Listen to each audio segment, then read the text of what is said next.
everyone, welcome back to my channel. Today's topic is going to be about June market outlook. Okay, so it's already the end of May soon, and Monday 29 May will be a public holiday for the US, so the stock market is closed. Okay, so technically we have already reached about the end of May, so we can start the June market outlook. Okay, and also review previous month's outlook, whether it's valid lah. Okay, so let's go. So June market outlook. Okay, so anyway, since AI is so prevalent nowadays, I decided to ask ChatGPT whether investing in SPY is a good idea. So anyway, they just give a very generic response. Yeah, so okay, so anyway, there are definitely lower cost ETF than SPY that if you want to invest in the S&P 500. So example is a VOO lah. So personally, I am also investing in the VOO. Okay, yeah.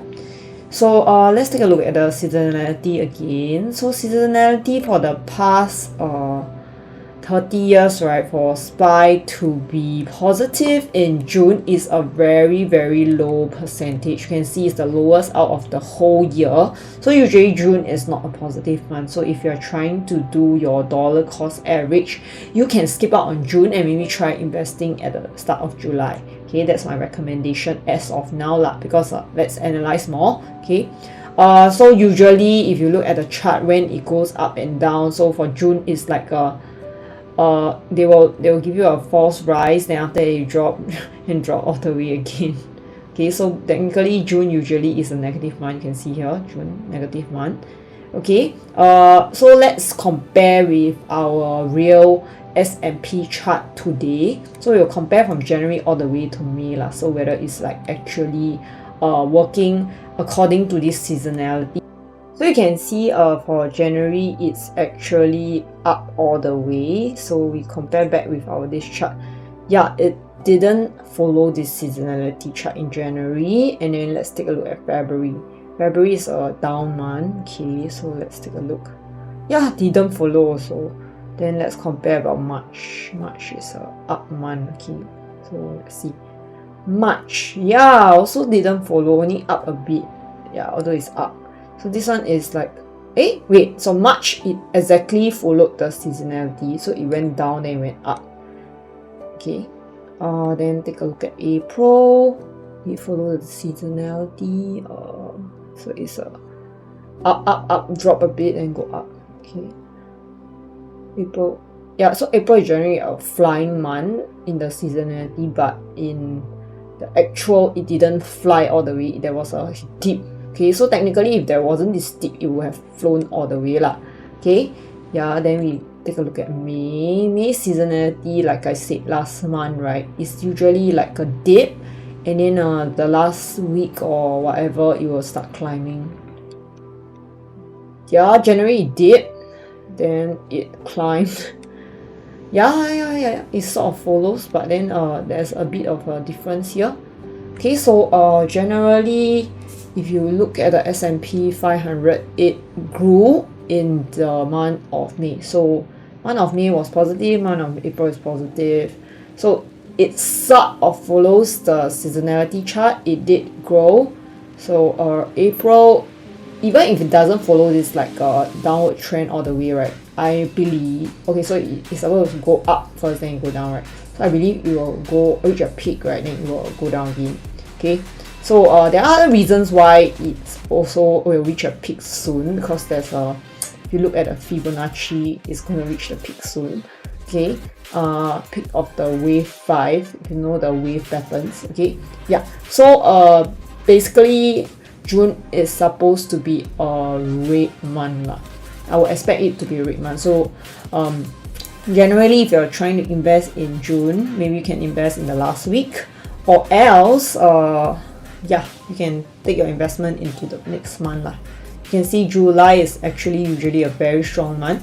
Okay, so do not invest at the start of June usually, because the peak is coming soon. Okay, yeah, but actually if you take a look, right, what will affect June markets is actually the FOMC, whether they are going to raise interest rate. Okay, so this one is expected to take a breather on the June 13 and 14 confab. So if they do not take a break, right, markets will really crash like shit. Okay, yeah. So whether June is a positive month or not, right, whether you just disregard all the seasonality lah, the most important thing is whether FOMC is gonna hike. If they're gonna hike in June, right, it's gonna be bad news for stock market. But if they really take a breather, then like I mentioned, after June, maybe good to invest because it will probably fly a bit, because like you can see this chart, right, like usually after the Fed last rate hike, right, the S&P return is average of 13%. Okay, so but anyway, recently there are more news coming out saying like consumer spending surging, all this thing is making it hard to pause its rate hike. Yeah, so the last rate hike so far is May, so it's making it hard to pause the rate hike in June. So ultimately it depends on whether Powell will stop the rate hike. So if you didn't know, my picture behind is Powell. Yeah, okay.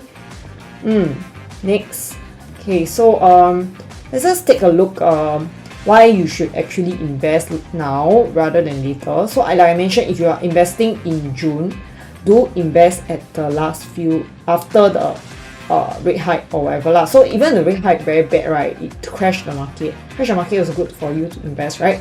Okay, so do invest after the rate hike. That's my personal opinion lah, not any financial advice or anything. Okay, so 63% of Singaporeans view saving as their retirement number one personal finance goal. So please do your investing. Okay, then concern about impact of inflation. So with rate hikes, definitely there's inflation. If you're not going to invest in the stock market, you're going to invest, I mean, just squirrel your money into bank accounts. That's not going to help you achieve your retirement goal lah. Yeah. Okay, because usually whatever banks offer you will never be able to beat inflation. It's just maybe, you know, negating some of the effects of inflation. Yeah. Okay, so very bad. 63% of Singaporeans say cash and bank accounts are the main way they save for retirement. That's very shocking. And then in the recent day and age with so much information, right, you shouldn't be doing this anymore. And also if you have kids, don't rely on your kids to provide you for retirement. Okay, start planning for your own retirement. Okay, and also, yeah, believe that healthcare costs pose a risk to their financial goals. So healthcare costs pose a risk to your goals. Please buy your insurance. Okay. Yeah, so many Singaporeans like to squirrel their money in bank accounts, right? Definitely bank accounts, which is a bank account, is very important to Singaporeans. Okay, so I already redid the usual cash savings, where is the best bank. I have tweaked the demographics of 1 and 2 because I think with the recent inflation, 60k cash savings is simply too low, so I've tweaked it to slightly higher at 75k cash for both demographic 1 and 2. Okay, so it's the same as the retiree lah. Okay, technically retiree should be also increased, but then okay, never mind lah. Yeah, so all these people will not be willing to do any investment insurance with banks lah, because extra interest rate is only for 12 months. Okay, so this is the revised table. You can see any changes from May 2023 don't have, only for May Bank Save Up there's changes with regards to 1st June 2023. Okay, so since I tweaked the demographics of 1 and 2, I'll be sharing the calculations as well. Okay, so first bank will be the Bank of China Smart Savers. You can see demographic 1 is just changed the 60 to 75k, so EIR is the same, 3.45% and 4.35%. Okay, for demographic 1 and 2, and then demographic 3 is the same lah, because demographic 3 didn't change from the previous month. Yeah, so Bank of China Smart Saver is like this. Okay, next is CIMB Smart Saver. So we just add in the extra next 10k to next 25k lah. Yeah, so now you can see the EIR is 2.59 per annum. Okay, DBS multiplier, the EIR definitely dropped because they only give bonuses on the first 50k. Okay, then next is the one that has changed, Maybank Save Up. So Maybank Save Up is basically they change it like tiering lah. First 50k extra how many percent, next 25k how many percent. Okay, so you calculate based on demographic 1, 2, 3. Okay, they can because retirees also can do direct payment lah. Okay, so total yearly interest amount is 875 and EIR is 1.17%. To be honest, this is still a very not competitive, but DBS multiplier is even worse. Okay, yeah. Okay, so next OCBC 360 account, so you just change all the balances to 75k and then get the new interest, and then basically it's the same lah. EIR is still 3.85% and then retiree is the same. Okay, Standard Chartered bonus saver, so I just change all to 75%, so EIR is 4.13%. okay, so UOB 1, there's some increases in EIR for UOB 1 for demographic 1 and 2. This is because the next 15k they give a higher interest rate. Okay, so now the EIR has increased to 4.07. okay, then lastly Trust Bank is the same lah, no difference from last time, because whatever balance you have is just 2% and 2.5. okay, only on the first 75k lah, yeah. Okay, so Mary Bank is even worse because they only give bonus on the first 60k. yeah, so basically all demographic is the same as retiree now, so 1.5k earned per year and the EIR is only 2% per annum.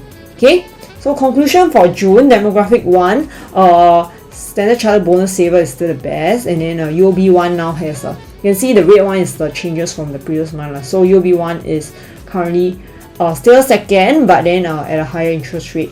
Okay, then for demographic 2, UOB 1 is the third, but also with the higher interest rate. Okay, yeah, so the rest are no change from previous month. So if you are still using Standard Chartered last time, continue Standard Chartered, and then if you're using Bank of China Smart Saver, continue using them. Okay, for the current month. Yeah, so I come to the end of the video. So financial freedom is available to those who learn about it and work for it. So please start planning your finances as soon as possible. Don't wait until it's too late, then you're like, hey, why so many people earn so much over this month that I didn't earn a single thing? That's because you didn't take action. Okay, yeah, so follow me, check out my website, and if you have any questions, drop me a DM or you can leave a comment down below. Okay, yeah, so that's the end of today's video. Hope you have learned something new and then gain new insights for June. I mean, just my personal opinion, not financial advice at all. Just yeah. Okay, so that's the end of today. Please remember to like and subscribe. That's all. Bye bye.